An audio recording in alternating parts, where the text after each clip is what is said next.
Hello and welcome to your New Jersey from No18 Boutique in Summit. I'm Lisa Marie Falbo. On today's show, we learn why New Jersey is the place to do business in the country from some of the Garden State's biggest leaders. We also meet the women behind Let's Talk About the Journey to Motherhood and learn more about the Let's Talk mission. But first, back at the studio, I chatted with actress and comedian Lisa Ann Walter, who currently stars on ABC's hit series Abbott Elementary. Thank you so much for having me. I'm so thrilled to come back home to Jersey. See all the people. I didn't realize that you had such strong Jersey roots. Before we get into your shows, just tell our audience about your Jersey upbringing here. Lisa Marie and I were talking before we started rolling. And for the purposes of this interview, she's going to be Lisa Marie and I'm Lisa Ann, because we only, as Italian girls from the Northeast, there's like 8 names we can choose from. And so we're the both sides of the Lisa Ann, Lisa Marie spectrum. I lived in Jersey for 11 years. My parents were both from New York, and my dad for work had to move down to DC. But when I finished college, I moved to Jersey City, then Summit, then West Caldwell for about 1.5 years. And then I got pregnant with my second child and we bought a house in Summit. And I used to work all the clubs all over Jersey. It was my home base. And you had such close proximity to New York too. So you really could then go into the city across the river and cut your chops there. That's exactly right. I would go and work the showcase rooms in New York, like Stand Up New York and the comic strip and Caroline's when it was still a club. People remember both the one down at the Seaport and then when it moved to Midtown, and all of the clubs I used to work, the Cellar downtown. You would just go, and then I got offers to go star on TV shows. So then I went to LA. It's different. It's so different. I can't imagine being a Jersey girl in LA. I know the food is definitely not the same, but also the vibe. No, it is not. It is not the same, except at my house. There's on Sunday night, there's red sauce cooking every week. I love it. I actually bring it to work. I bring it into Abbott Elementary. Quinta Brunson, who is our fearless leader and the star of the show, loves my meatballs. So quite regularly, I'll bring a big pot of meatballs in, or baked ziti for the writing staff. I went on Jimmy Kimmel about a month ago or something like that, and I brought him brajol because he was complaining you can't get basket cheese in all of LA. If people who don't know what that is, basket cheese is what you use when you're making like Easter pie. You know what it is, Lisa. Of course Marie. I know. Oh yeah, definitely. My cousine, my friend. But, so I had to learn how to make basket cheese. I'm over here like my Aunt Yola with the apron tied right under my boobs, making basket cheese at home. Like I'm supposed to be a TV star. What the hell is happening here? Yeah, but that's what makes you, I think, so successful, because you are so down to earth.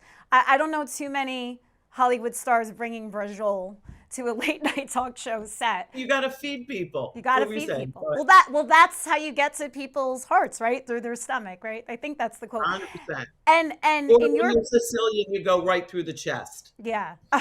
Are you Sicilian? Because I'm half Sicilian myself. Yes, I am.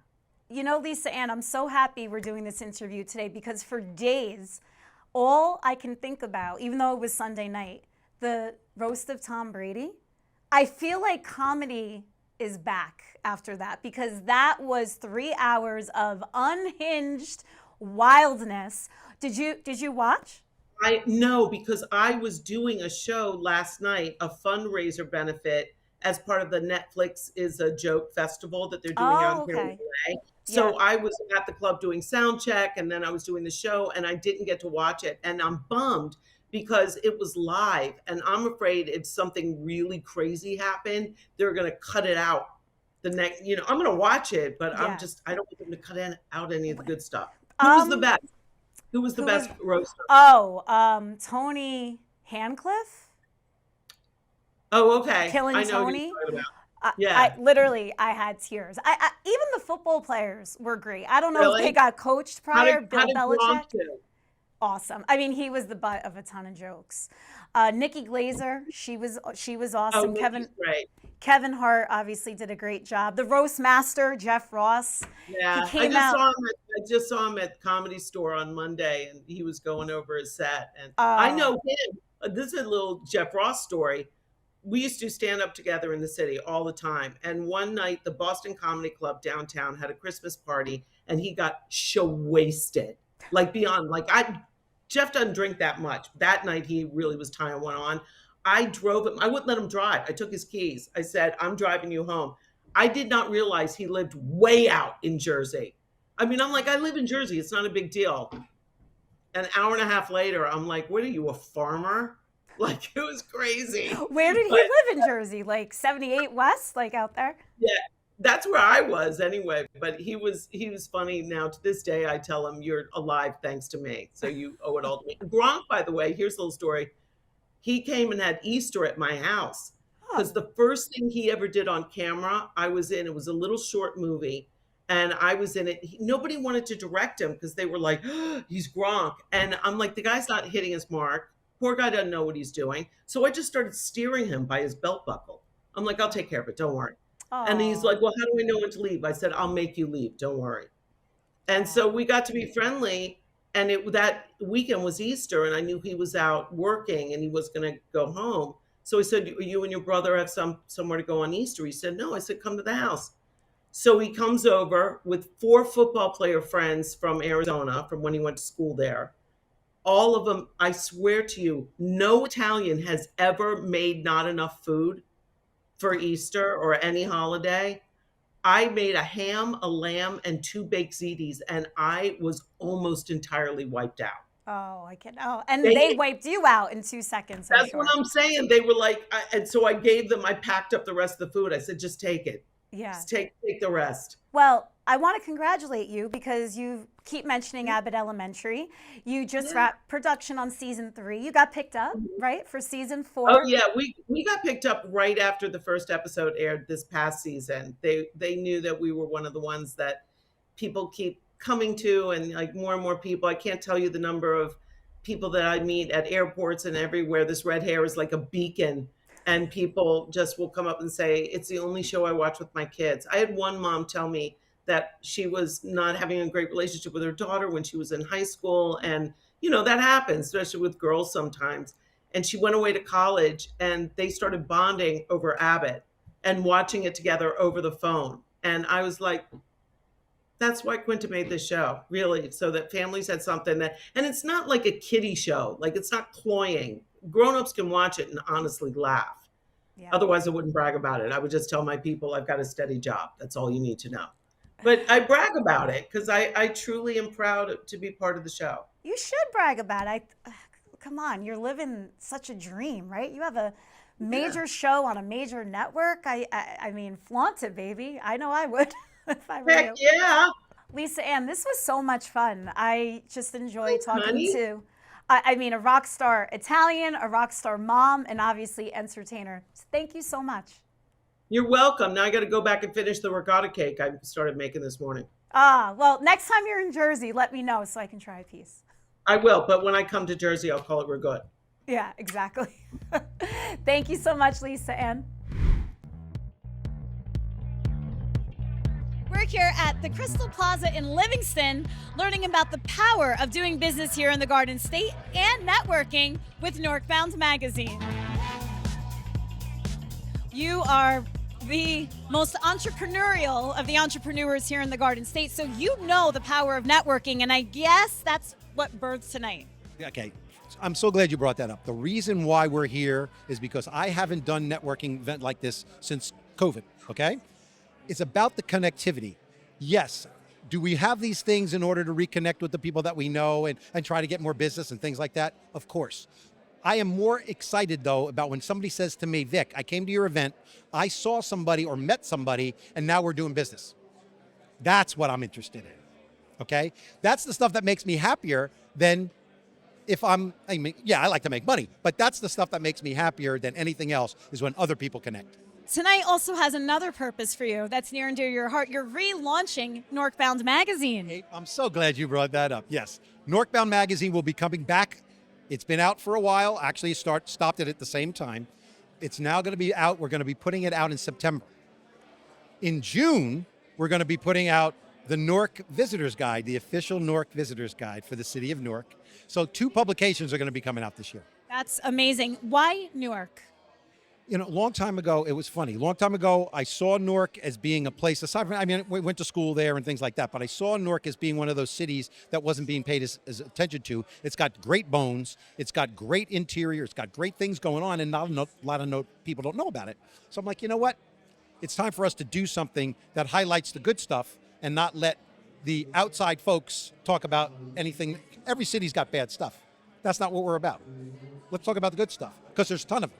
Finally, there's so many big New Jersey businesses here. Such great brands. Anybody you want to shout out that made tonight possible? Well, actually, the people that made, who made it possible, but I can't do all, that's a longer list. But certainly Rutgers, Blue Cross Blue Shield, RWJ Barnabas, Academy Bus, and they were new. They came in new. They hadn't been a sponsor before.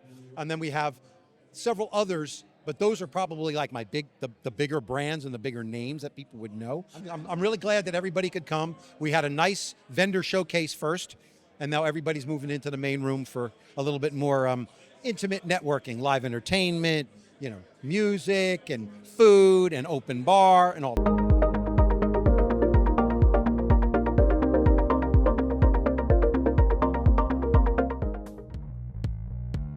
Now, tonight is all about networking and the power of doing business here in the Garden State. Why is this the place to be? Well, first of all, it's located in a really, really great place. This is a beautiful facility. He also has done this for many, many years. So this is on everybody's calendar. So it's just a great place to really see New Jersey's leaders. What brought you out here tonight? Well, really we want to network. Right now, we're big in the airline industry. We cover passenger services, security. We do a little bit of construction, facility maintenance. Primarily, we focus on airport operations, and we really want to branch out and try to get outside that industry. Why is doing business in New Jersey so awesome? I think just people are willing to talk. That's the big thing, right? No one's really sitting in the corner. Everybody's ready to meet, rub elbows. That's a beautiful thing as well. Also, I think there's this old school thing with Jersey where everybody likes to kind of rely on the people that they know, really dig into what friends, friends of friends can do for each other. I think that's a beautiful thing. So I am beyond obsessed with this book and everything you just told me, but let's get to why we are here tonight. Why we are here today is because I really truly believe when you have a platform, you should do whatever you can to sprinkle it forward. This book is to help so many little souls that are dealing with adult life crises, and I think it's been an amazing journey, and it's something that is helpful for them to start controlling their mindset at a younger age, as opposed to waiting till they get older and then sometimes it's too late. So it's a way that they capture their magic, and it gives them deep breathing exercises so that they can kind of control their environment they're in. So how did you come together with Vic? So both of us are in the chamber, and this is a book that he really truly stands by. So he wanted me to be a part of this event so that I could push this book forward. Well, being at events like this, networking, showing the book face to face, that has to be so helpful. It honestly, it's been a blessing. Every time I do another event, I met with some amazing people, and I get to sprinkle the magic forward. The energy in this room right now is ridiculous. Just the ability to, not just to network, but to have meaningful conversations with different industries, you can't beat it. What is Swahili Village? Swahili Village is a Kenyan restaurant where you can get authentic Kenyan and East African cuisine. But outside that, you could also experience other aspects of the African cultures whenever you visit. Whether you come in the morning for breakfast, whether you come in the afternoon for lunch, whether you come after work, or whether you come for dinner during the week or on weekends, we have the African music. It's the only place you could get authentic African cuisine, African music, served by a majority of diverse African employees from different parts of the continent, as well as different parts of America. And just leave feeling like you teleported into the motherland. So anytime you come and leave, we came over here with a table of samosas only, and everyone that took a samosa and read our brochure that we bought feels like they got a whole East African lesson and lecture. That is so amazing. I want to try your food. Oh, there's some samosas over there, and next time you come to the restaurant, just ask for Ike, and I'll make sure they take care of you. Obviously, tonight has been very successful because you've done a ton of networking, it sounds like. Tonight's been very successful. One of the best things I love about tonight is Newark is a very, very communal area. New Jersey is a very, very communal state. And coming around here and meeting very, very like-minded individuals. But even if a lot of them I do know already and I've networked with and known over the past few years, just seeing them again in this environment where we're all trying to collaborate and see how we can do things together, that's what makes this event very unique. This is one of the very few cities that many people within the same industry can actually communicate and instead of like just thinking of competing. Yeah. I love that insight. I don't think anyone has ever given me that insight into Newark, as from the restaurant business owner end. Thank you so much. Thank you very much. Let's talk women's health and wellness. A movement started by two-time breast cancer survivor Deb Belfato is here at No. 18 Boutique in Summit to talk about the journey to motherhood. Let's learn about all of the options available to Garden State women to achieve their dreams.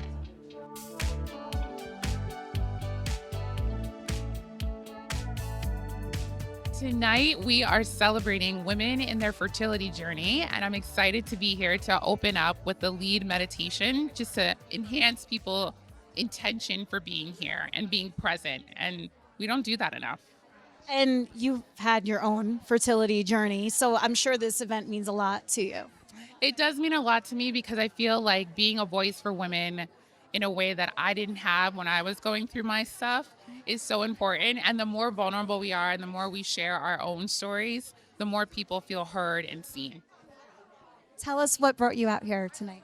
So Deb Belfato, I've known for a long time, also a breast cancer survivor, started Let's Talk Women's Wellness, and I spoke at their inaugural event 2 years ago.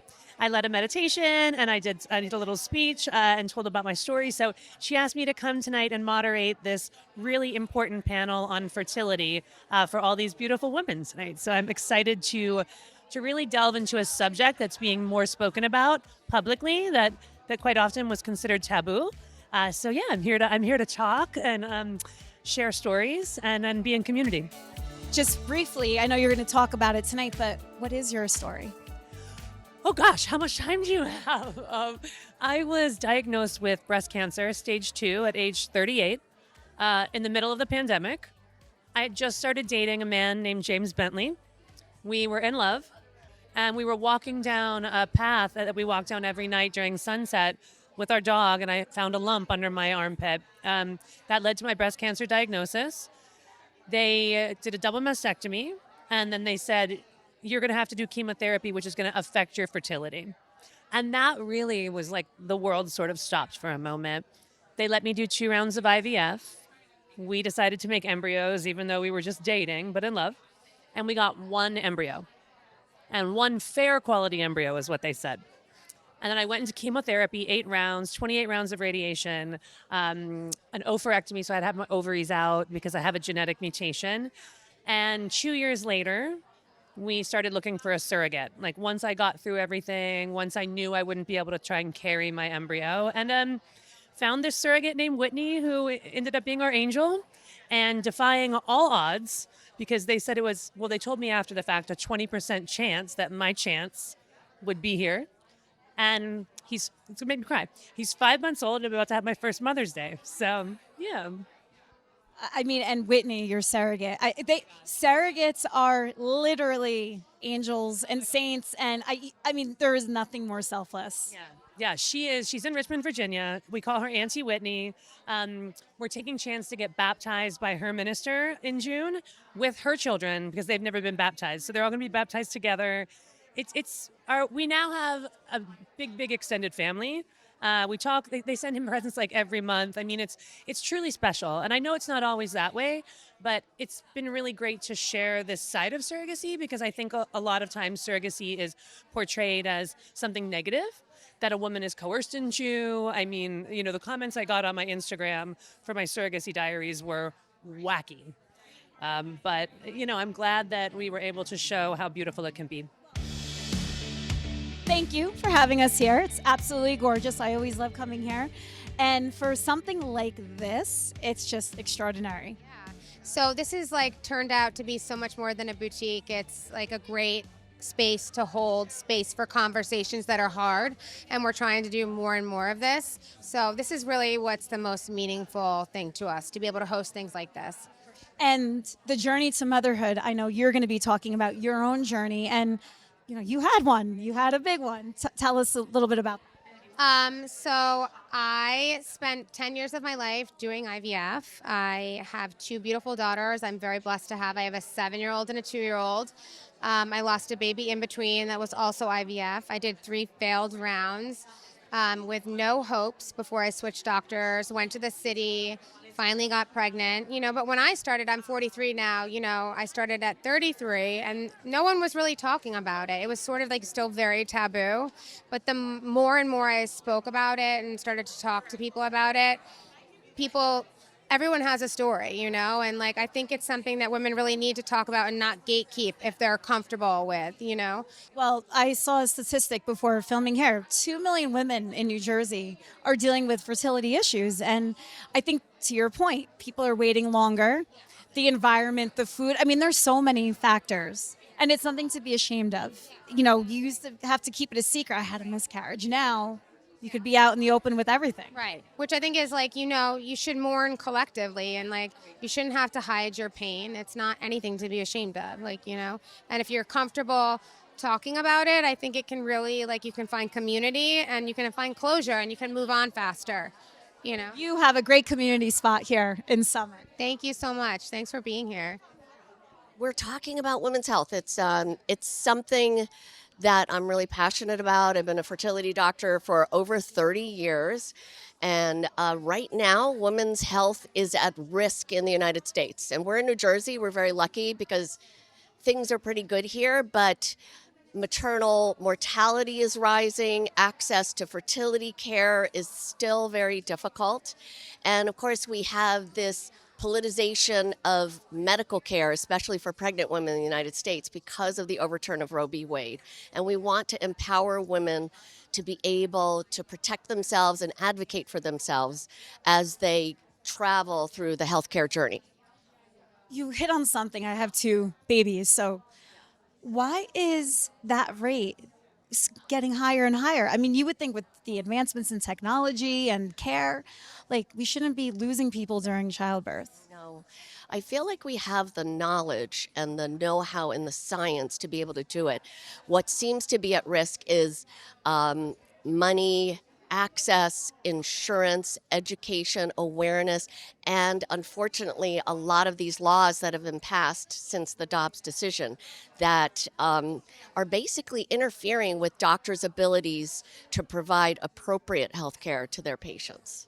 So tonight, what is it that you want people to come away with? So I think it's upsetting when you hear all these headlines about maternal mortality rising, but the good news is that by, just talking with people, coming here in person, we do a little shopping, have a little bites and something to drink, but we can one-on-one or in groups learn how to advocate for ourselves and for our families to keep our health safe. So I think a lot of it is just about being aware and being educated. And yes, our healthcare system is difficult to navigate. So the more that you know about how to speak up and how to talk with your doctors, the better off you're going to be.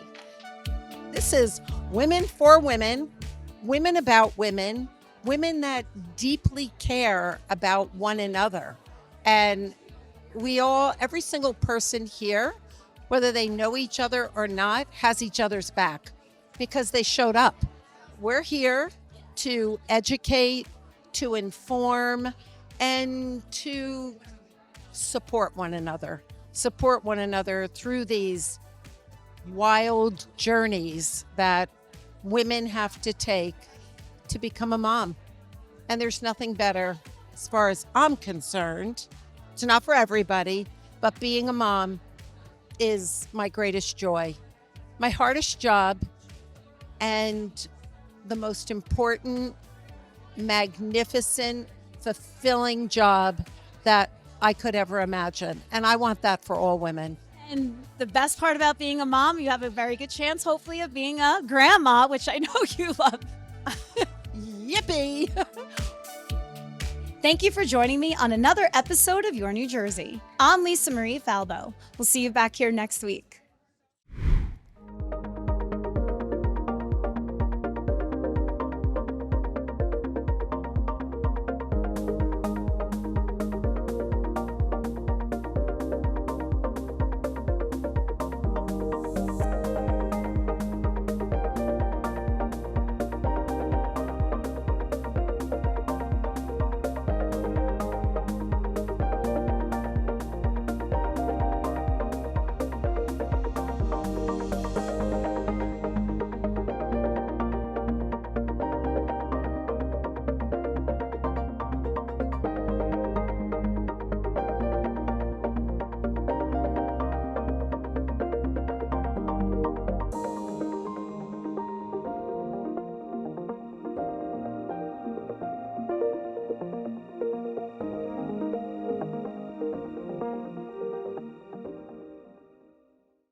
Summers in New Jersey were made to wow you. From sun and wows to fun and wows, and every wow in between. So come see what your wow's gonna be. New Jersey. It's one wow after another, after another, after another. You get it. Find your wow at